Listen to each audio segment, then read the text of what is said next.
En tout cas, sache que cette fierté est partagée. Alors, on a tous en nous quelque chose d'Antoine de Saint-Exupéry, qui écrivait « Fais de ta vie un rêve et de ton rêve une réalité, car seuls ceux qui rêvent peuvent changer le monde. » Il y a toutes sortes de rêves, des grands, des petits, et il y a ceux qui sont plus forts que la vie. C'est ceux-là que l'on doit rendre possible, même si cela paraît impossible. Car en équipe, rien n'est impossible. Un rêve se transforme en projet, en futur que l'on veut construire. Le courage, la volonté, l'audace sont des valeurs essentielles pour construire un projet. Et la bonne nouvelle, si on en manque un peu, c'est que de nombreuses personnalités illustrent ces valeurs et peuvent nous inspirer. Eh bien moi, il y en a une que j'aime particulièrement. Vous allez me dire si vous reconnaissez ce morceau de musique.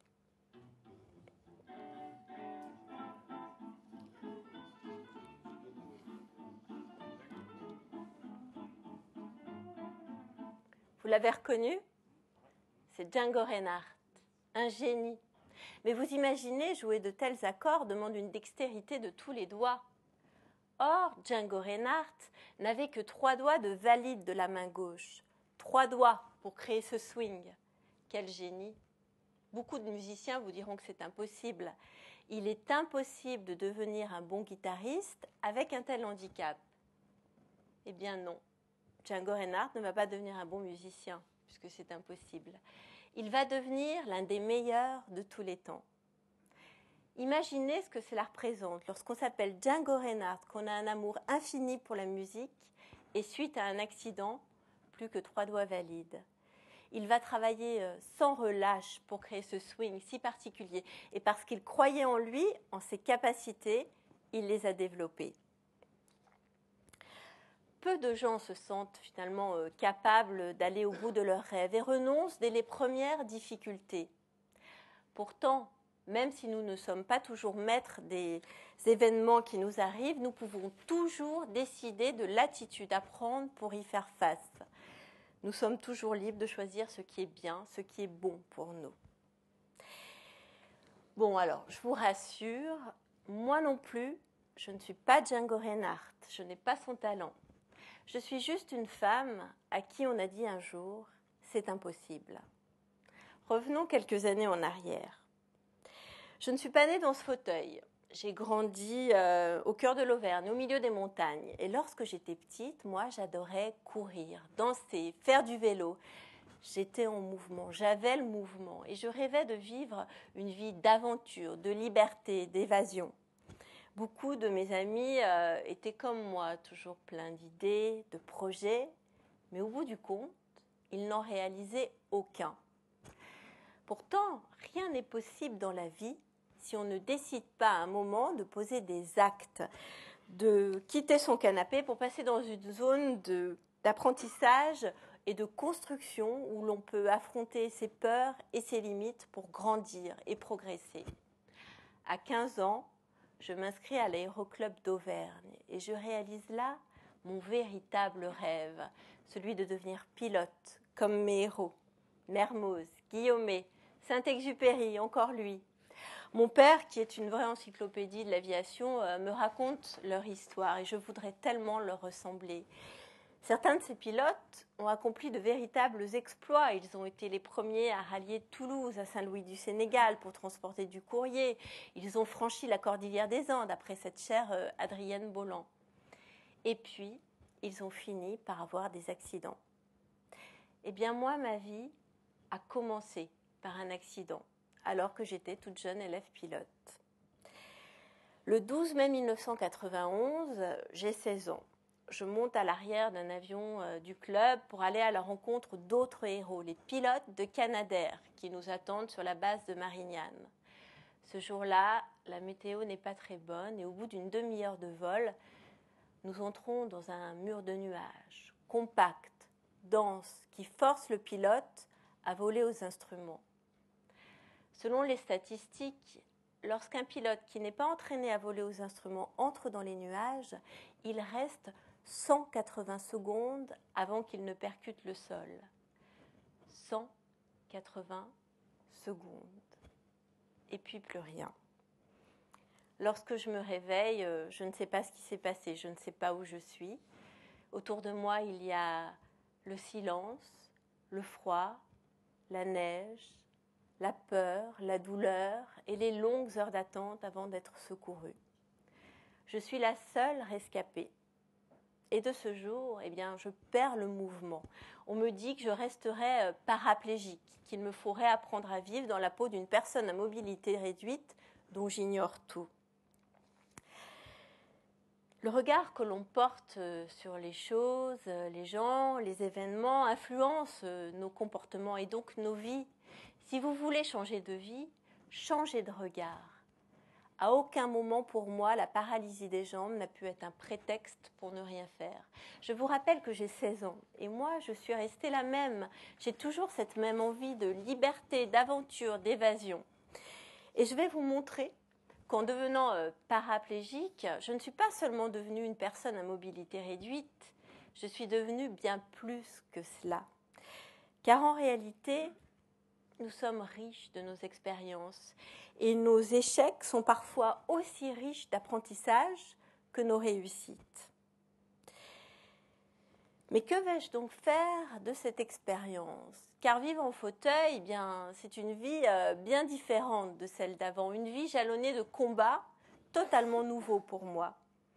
Un combat d'abord personnel contre la souffrance pour reconquérir mon autonomie, ma motricité, ma mobilité dans un monde qui n'a été pensé que pour les bipèdes, avec ses marches, ses escaliers, ses pas de porte infranchissables.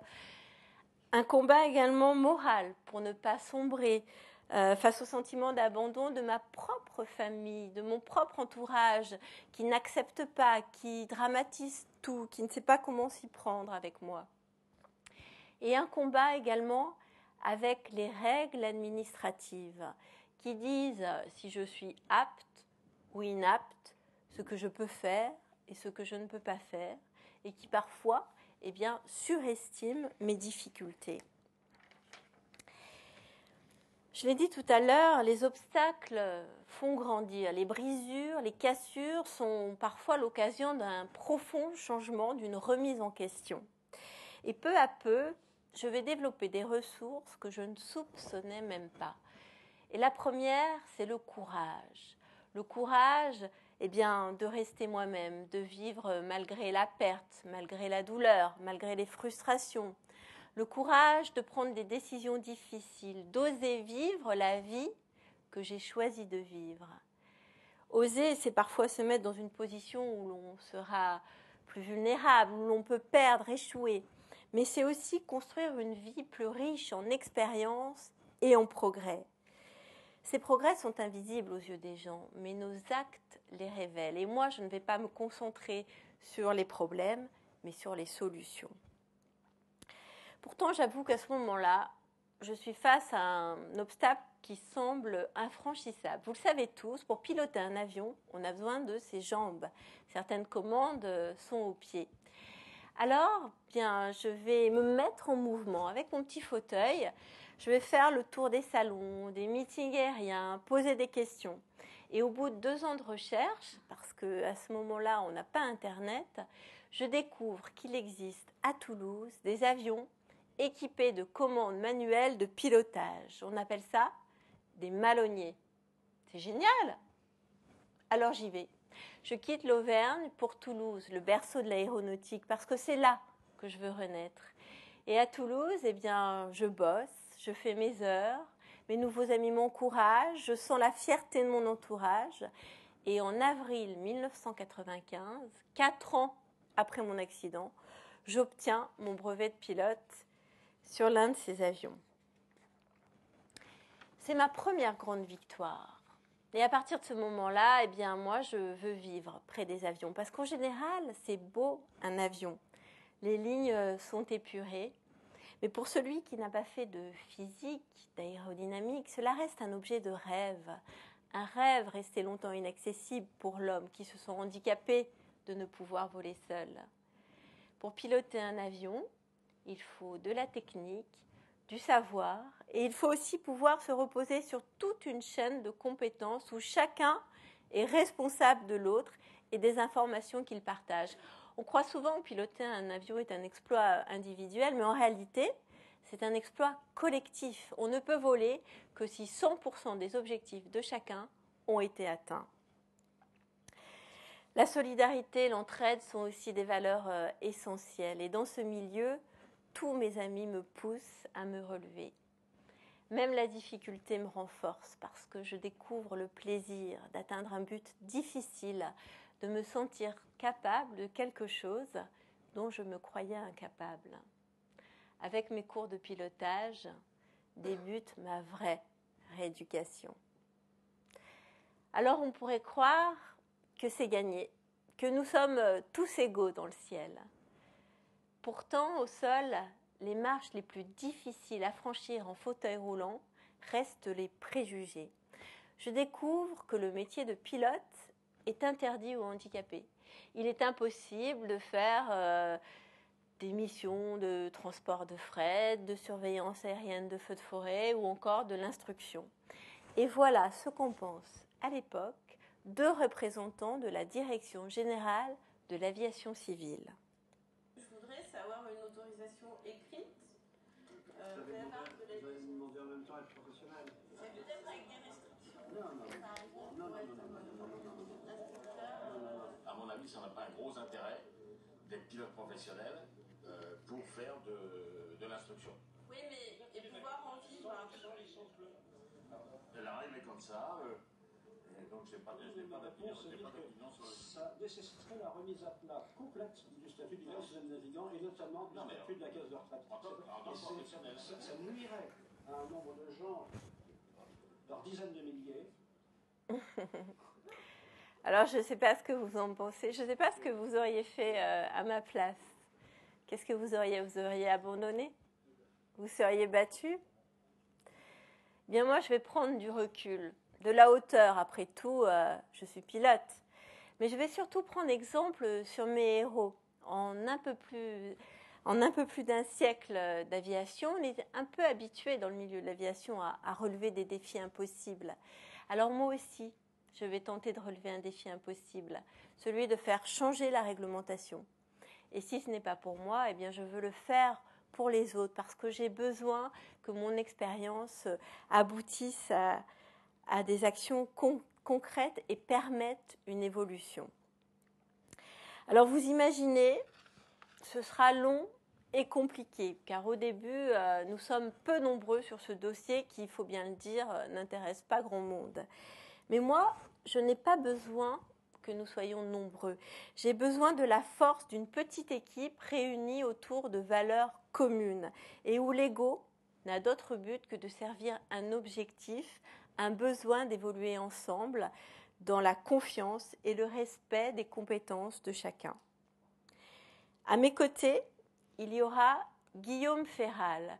Alors lui, Guillaume, c'est un accident de planeur qu'il a mis dans un fauteuil, mais la grandeur de l'homme fait que même assis, il atteint des sommets. Guillaume n'a eu besoin de personne pour dessiner, concevoir et faire homologuer nos équipements manuels de pilotage. Il y aura également Brigitte Trévelin-Falcoz. Alors elle n'est pas handicapée, mais ça a été l'une des toutes premières femmes pilotes de ligne. Et elle s'est reconnue à travers notre combat, parce qu'à l'époque, quand elle a voulu intégrer l'ENAC, on lui avait dit qu'il était impensable de confier une machine aussi coûteuse qu'un avion de ligne à une femme. Et pourtant, elle a réussi. Nous formions une véritable équipe, une équipe performante parce que nous avions des profils très différents. Pour être performant, il faut être différent. Il y a celui qui inspire, celui qui sait et celui qui fait. Je vais également partir à la rencontre de Mike Smith, un handicapé vétéran du Vietnam que je vais rejoindre aux États-Unis. Mike Smith dirige une école de pilotage et il fait des missions de surveillance aérienne de feux de forêt. Et dans ces missions, eh bien l'objectif est le même pour tous. Finalement, ce sont les moyens d'y parvenir qui sont différents, nécessitant des aménagements, une organisation, un entraînement propre à chacun.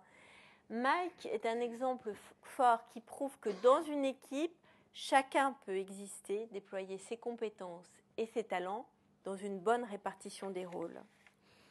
Alors moi aussi, de retour en France, en 2002, je vais participer à des missions de surveillance aérienne de feux de forêt dans le Lot-et-Garonne.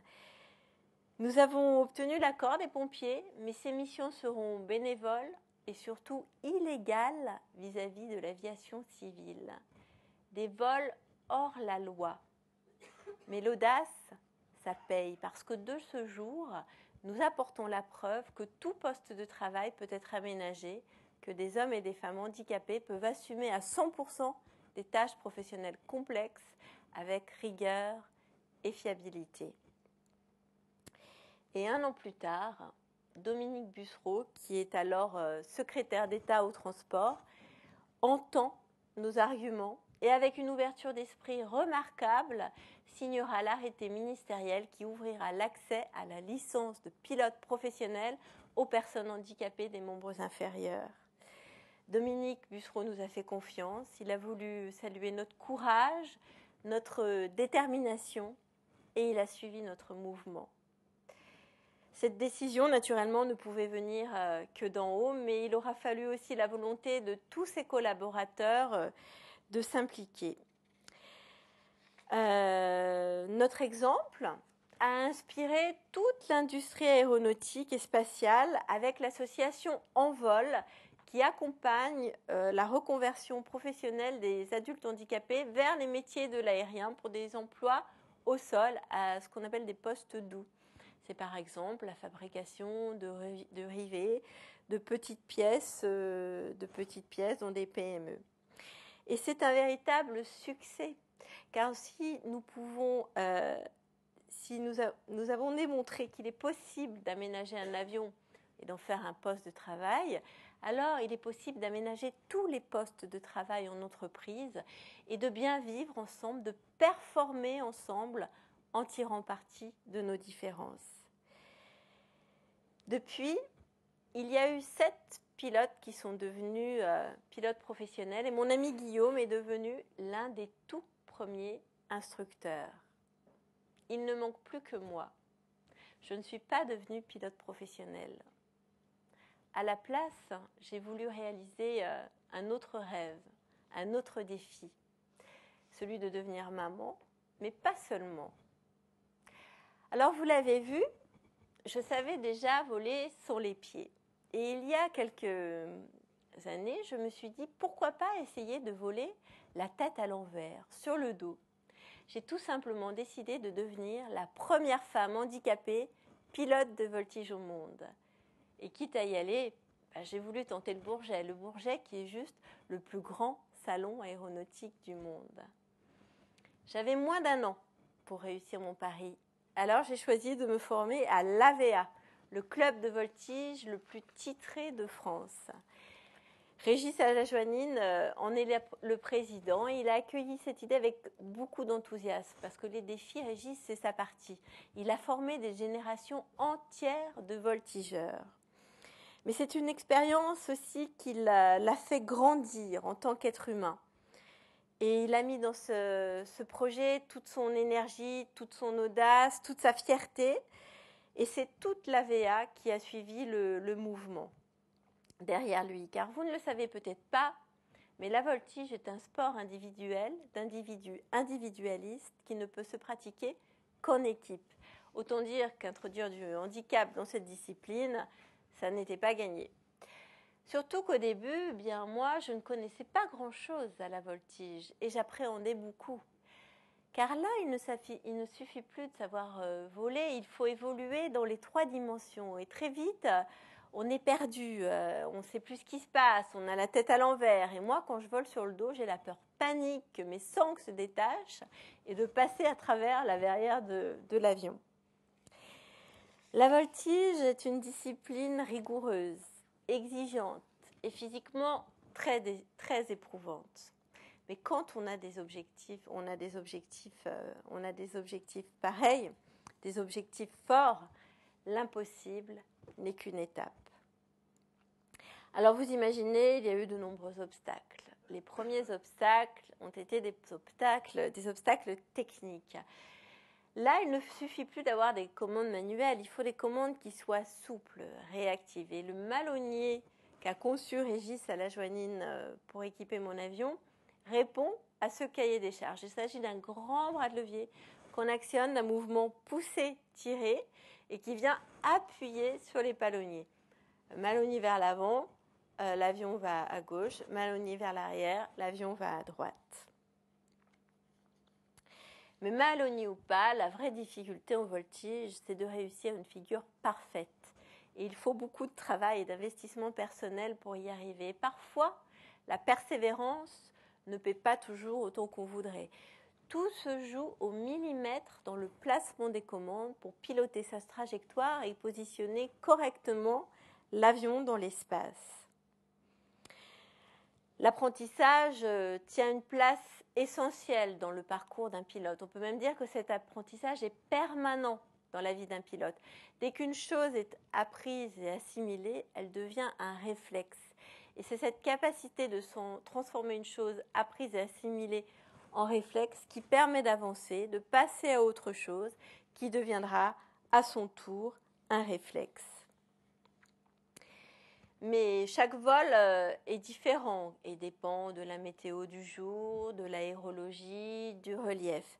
C'est pourquoi le pilotage nous demande à être totalement présent dans l'instant. Je suis ici, là et maintenant, sans autre préoccupation que celle de piloter. Et c'est justement la qualité de la présence qu'on aura placée dans chaque action qui fait la qualité de l'apprentissage et la performance de l'apprentissage. Et c'est ce qui nous rendra autonomes et capables de nous envoler seuls un jour. À Dreux, c'est Romain Vienne qui a été chargé de ma formation. Et Romain, c'est un instructeur hors pair. À 26 ans, il est tout à la fois ingénieur aéronautique, pilote de ligne et champion du monde de voltige en planeur. À 9h, on est déjà prêt à décoller avec une devise « Entraînement difficile, guerre facile ». Pendant 45 minutes, on va enchaîner les boucles, les vrilles, les retournements, les rotations, les déclencher sans s'arrêter. On peut dire qu'un instructeur peut motiver son élève et lui demander d'atteindre un niveau d'excellence élevé. Et pour moi, c'est l'envie de relever des défis, l'accomplissement de soi et la reconnaissance qui ont été les piliers de ma motivation. Comme on ne peut pas retenir toutes les informations que notre instructeur nous donne en vol, 70% du travail se fait au sol par des exercices de mentalisation.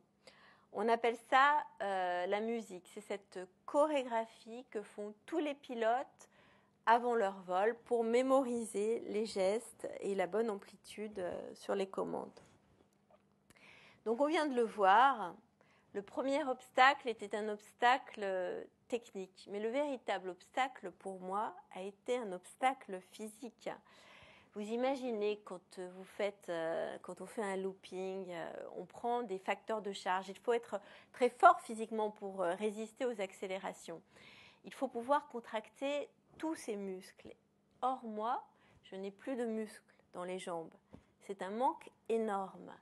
Alors, pour compenser ce manque, comme tous les pilotes de voltige, peut-être un peu plus que les autres, je vais à la salle de muscu et avec un coach, là, je pousse sur les bras.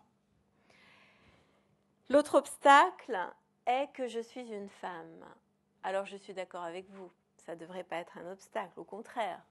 Et pourtant, chez nous, les femmes paraplégiques, la tension artérielle est plus basse que la moyenne, ce qui augmente le risque d'évanouissement lors des figures un peu punchy. On appelle ça le voile noir.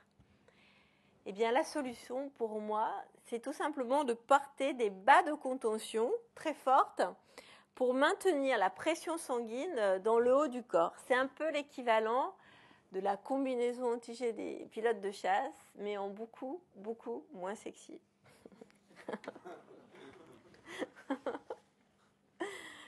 Le dernier obstacle, comme souvent, a été un obstacle administratif. L'aviation civile a voulu retester mes capacités physiques en me soumettant à des tests médicaux très poussés à l'hôpital militaire de Percy. Et au bout du compte, on a demandé au plus haut gradé militaire, au chef d'état-major de l'armée de l'air, qui a tranché en disant « on y va, si des problèmes se posent, ce sera l'occasion de trouver des solutions ». Ça fait beaucoup d'obstacles, tout ça, mais pour moi, c'est ce plaisir d'évoluer dans les 3 dimensions qui m'a permis d'atteindre mon objectif, avec au bout du compte le Salon du Bourget. Le Salon du Bourget, qui a vu tant de héros, tant de pionniers, tant de fous volants à qui on avait dit un jour « c'est impossible ».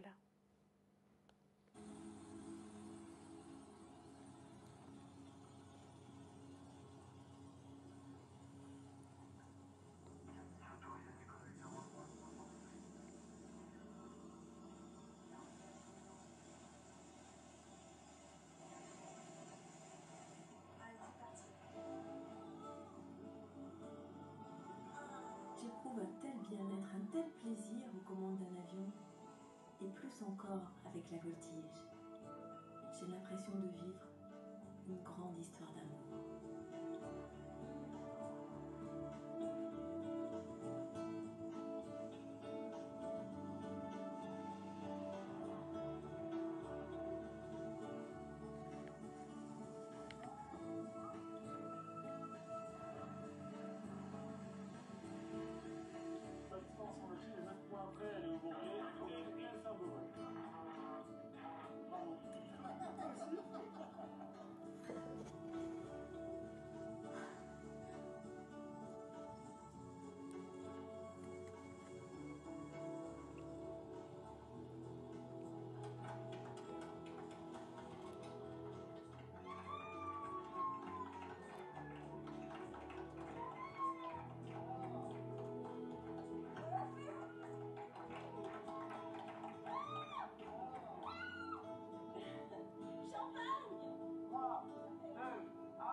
Pour moi, voler au Bourget, ce n'était pas seulement faire une démonstration technique, montrer qu'on peut voler juste avec sa tête et ses mains.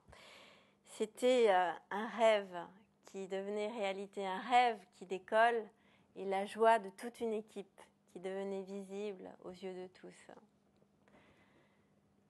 Je ne peux pas savoir ce que je serais devenue si je n'avais pas eu cet accident. Tout ce que je sais, c'est que pour aller au bout de mes rêves, j'avais plus à perdre en perdant ma joie qu'en perdant mes jambes. La joie donne une force supérieure à toute autre chose. Elle nous fait oublier tous les sacrifices, toutes les épreuves, tous les doutes, tous les obstacles, le travail acharné, tous nécessaires pour franchir l'impossible et découvrir que l'impossible, finalement, n'est qu'une étape et que la différence essentielle entre le possible et l'impossible s'appelle la volonté. La volonté d'aller de l'avant, de faire confiance, de s'adapter positivement. À chacun son défi, à chacun son rêve. Moi, il m'aura fallu 20 ans, mais au Bourget, j'étais Django. Merci.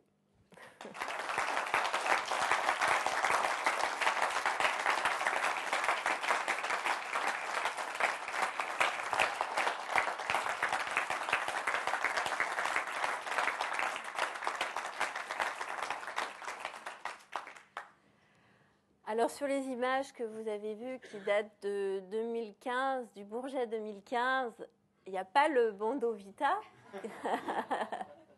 Vita qui est arrivé un petit peu après.